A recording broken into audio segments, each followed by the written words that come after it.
Welcome my dear student, एक नए video में आपका फिर से स्वागत है। फ्रेंड, इस वीडियो में सिखाऊंगा कि नॉमिनेटिव एब्सोल्यूट से दो या दो से अधिक वाक्यों को कैसे कंबाइन करके एक बनाना है।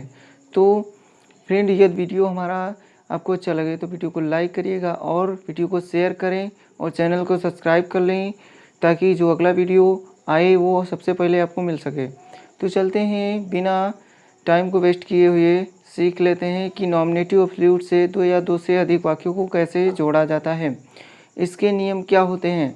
तो फ्रेंड, यहाँ पर देख लीजिए, बोर्ड पर लिखा है कि जब वाक्यों में सब्जेक्ट अलग अलग हों एवं वाक्यों में व्यक्त कार्यों के बीच कारण परिणाम का संबंध हो, अर्थात एक कार्य के होने के बाद दूसरा कार्य उसका परिणाम हो, तो हम नॉमिनेटिव एब्सोल्यूट का प्रयोग करके दो या दो से अधिक वाक्यों को कंबाइन करते हैं।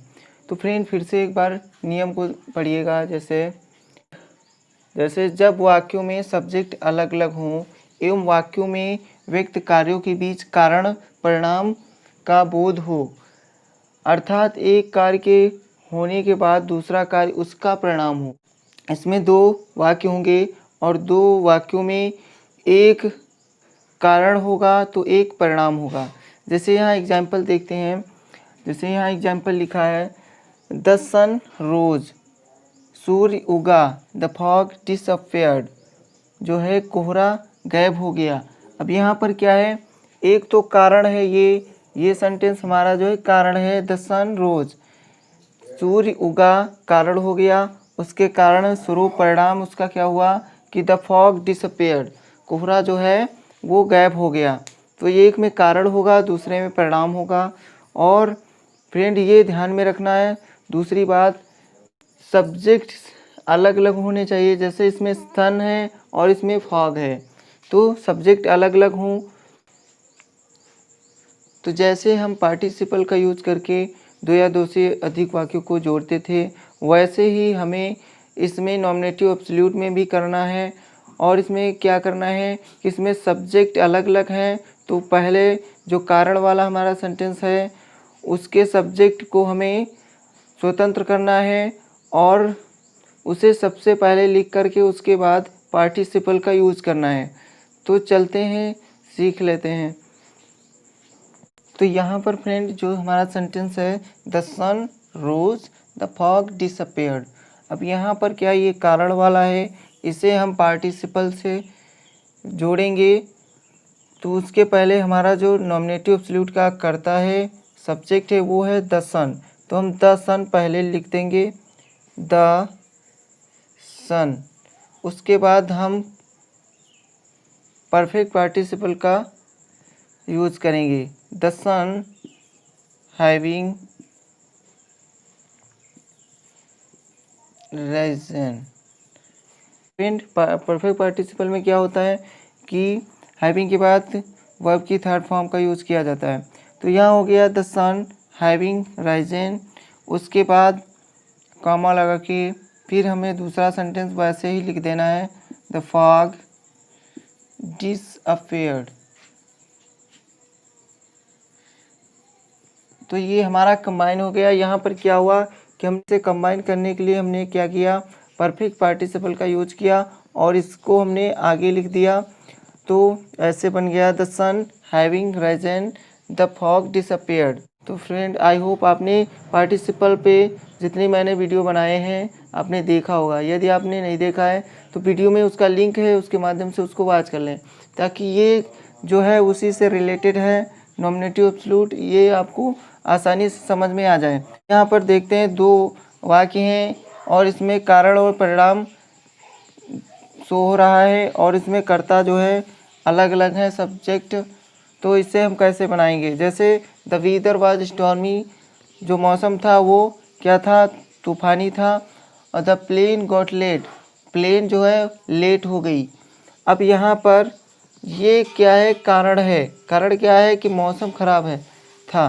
कारण क्या है कि मौसम खराब था, परिणाम स्वरूप क्या हुआ कि प्लेन जो है लेट हो गई। तो यहाँ पर जो है द वेदर एक नॉमिनेटिव एब्सोल्यूट है, तो हम इसे प्रेजेंट पार्टिसिपल से जोड़ेंगे।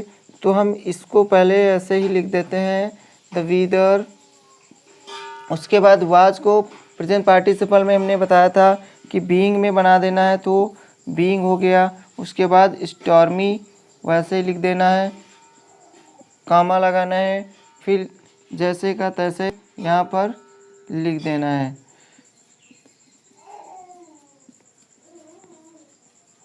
तो आई होप ये समझ में आया होगा कि वाज को हमने यहाँ पर बीइंग क्यों बनाया।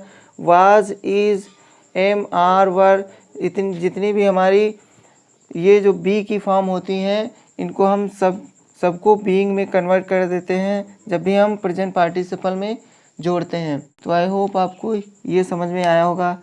चलते हैं कुछ और एग्जाम्पल लेते हैं ताकि और भी क्लियर हो जाए। फ्रेंड देखते हैं यहाँ पर कुछ एग्जाम्पल हैं जिनको हम सॉल्व करेंगे। तो पहला एग्जाम्पल जो है वो है the sun set, the birds started flying toward their nest. The sun set, सूर्य छिप गया। द बर्ड्स स्टार्टेड फ्लाइंग, चिड़ियों ने उड़ना स्टार्ट किया। टूवर्ड देयर नेस्ट, अपने घोंसलों की तरफ। अब इसमें क्या है कि एक सेंटेंस जो हमारा पहला है वो है कारण और दूसरा है परिणाम। यानी कारण में क्या हुआ, द सन सेट, सूर्य छिप गया, और परिणाम क्या हुआ कि चिड़ियों ने उड़ना स्टार्ट किया अपने घोंसलों की तरफ। तो यहाँ पर एक में कारण, दूसरे में परिणाम। तो हम क्या करेंगे, द सन जो है हमारा नॉमिनेटिव एब्सोल्यूट, इसको बनाना है। तो इसको नॉमिनेटिव एब्सोल्यूट बनाने के लिए हम परफेक्ट पार्टिसिपल का यूज करेंगे। तो हम इसे बनाएंगे द सन, उसके बाद लिखेंगे हैविंग सेट, उसके बाद कॉमा लगा के फिर वही सेंटेंस हमको पूरा लिख देना है। The birds started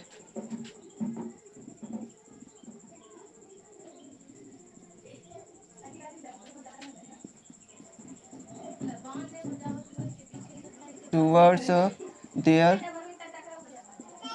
there nest.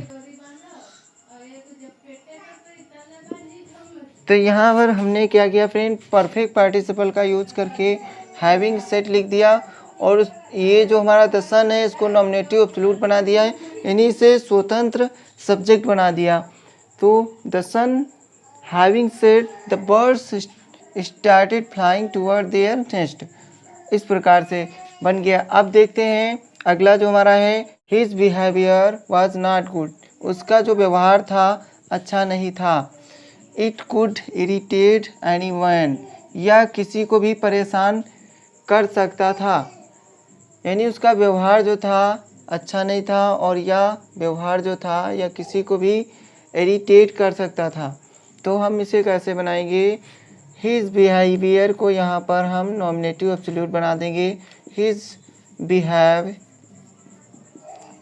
Behaviour लिख दिया। उसके बाद वाज को हम बीइंग बना देंगे, बीइंग नॉट गुड, ये हमारा बन गया। उसके बाद कॉमा लगा के फिर वैसे ही लिख देना है, इट कुड इरिटेट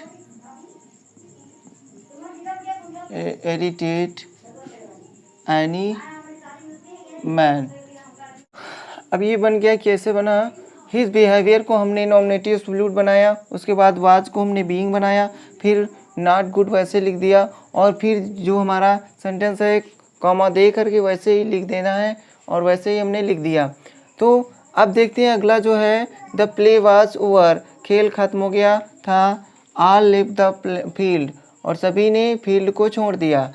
जो है खेल खत्म हो गया था, सभी ने फील्ड को छोड़ दिया। तो हम इसे द प्ले जो है हमारा यहाँ पर नॉमिनेटिव एब्सोल्यूट इसको बनाना है, द प्ले, उसके बाद वाज को हमको बीन बनाना है, बीइंग बना के ओवर को वैसे लिख देना है, और फिर क्या करना है, कॉमा लगा के ये सब कुछ वैसे ही लिख देना है। He left all left the field. अब यहाँ पर क्या हुआ कि हमने द प्ले को यहाँ पर नॉमिनेटिव एब्सोल्यूट बना दिया, उसके बाद वाज को हमने बीइंग बनाया, फिर ओवर लिख दिया, फिर वैसे ही सब कुछ लिख दिया। अब यहाँ पर क्या है, the bell rang the school closed, घंटी बजी और स्कूल बंद हो गए। अब यहाँ पर क्या करना है, द बेल जो है हमारा, इसको हम नॉमिनेटिव एब्सोल्यूट बनाएंगे, क्योंकि ये कारण है और ये इसका परिणाम है। तो द बेल, उसके बाद लिखेंगे हैविंग रंग, वर्ब का थर्ड फॉर्म, हैविंग के साथ वर्ब का थर्ड फॉर्म लगता है। तो द बेल हैविंग रंग, उसके बाद कॉमा लगा के द स्कूल क्लोज्ड, ऐसे इसको बना देना है। अब ये बन गया यहाँ पर द बेल, हम यहाँ इसको नॉमिनेटिव एब्सोल्यूट बना दिए और उसके बाद हैविंग रंग क्रिया का थर्ड फॉर्म यहाँ लगा है और फिर वैसे लिख दिया। अब अगला क्या है, the rain, the rain stopped, बारिश बंद हो गई। Children went out to play, और बच्चे खेलने के लिए चले गए। बारिश बंद हो गई, बच्चे खेलने के लिए चले गए। तो हम इसे कैसे बनाएंगे, इसको यहाँ पर द रेन स्टॉप्ड, अब यहाँ पर क्या है कि द रेन स्टॉप्ड, ये कारण है कि रेन बंद हो गई, बरसात बंद हो गई, इसी कारण से परिणाम क्या हुआ कि बच्चे खेलने चले गए। तो हम यहाँ क्या कैसे किसको नॉमिनेटिव एब्सोल्यूट बनाना है, तो हम पहले सेंटेंस पे जो हमारा करता है क्या है, द रेन, तो द रेन को हम नॉमिनेटिव एब्सोल्यूट बना देंगे। उसके बाद लिखेंगे हैविंग, उसके बाद परफेक्ट पार्टिसिपल का यूज़ करेंगे, तो लिखेंगे हैविंग स्टॉप्ड, स्टॉप्ड, फिर कॉमा, अब जो भी है वो लिख देना है, children went out to play, ये हमारा यहाँ पर बन गया। अब अगला जो हमारा है 6 एग्जाम्पल, ये क्या है, the fog was very dense, कोहरा बहुत घना था। नो वन कुड सी, कोई नहीं देख सकता था। हिज वे, अपना रास्ता। थ्रू द स्ट्रीट, उस गली से कोई भी अपना रास्ता नहीं देख सकता था, क्योंकि क्या था, कारण क्या था, the fog was very dense, कोहरा बहुत घना था। तो ये हमारा सेंटेंस कारण है और ये इसका परिणाम है। तो हम यहाँ पर पहले कारण वाले सब्जेक्ट को हम यहाँ पर नॉमिनेटिव एब्सोल्यूट बनाएंगे, तो द फॉग, उसके बाद लिख देना है बीइंग, फिर लिखना है वेरी डेंस। जहाँ भी आपको फ्रेंड मिल जाता है was, were, is, are, am, तो हम उसको वहाँ पर बीइंग में कन्वर्ट कर देते हैं। तो the fog being very dense, उसके बाद कॉमा लगा के फिर हम वही सब लिख देंगे। No one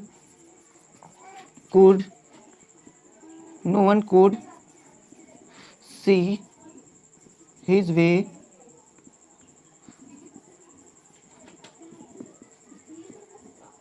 through the street। तो यहाँ पर फ्रेंड बन गया the fog being very dense, no one could see his way through the street. तो फ्रेंड आई होप यह वीडियो आपको अच्छा लगा होगा, तो चैनल को सब्सक्राइब करें, वीडियो को लाइक करें और वीडियो को शेयर करें, कमेंट करके ज़रूर बताएं। और जिस भी टॉपिक में आपको इंग्लिश में वीडियो चाहिए वो टॉपिक जो है कमेंट में ज़रूर लिखें, हम उस पर ज़रूर वीडियो बनाएंगे। तो इसी के साथ वीडियो समाप्त करते हैं। Thank you so much for watching my video, take care, bye bye.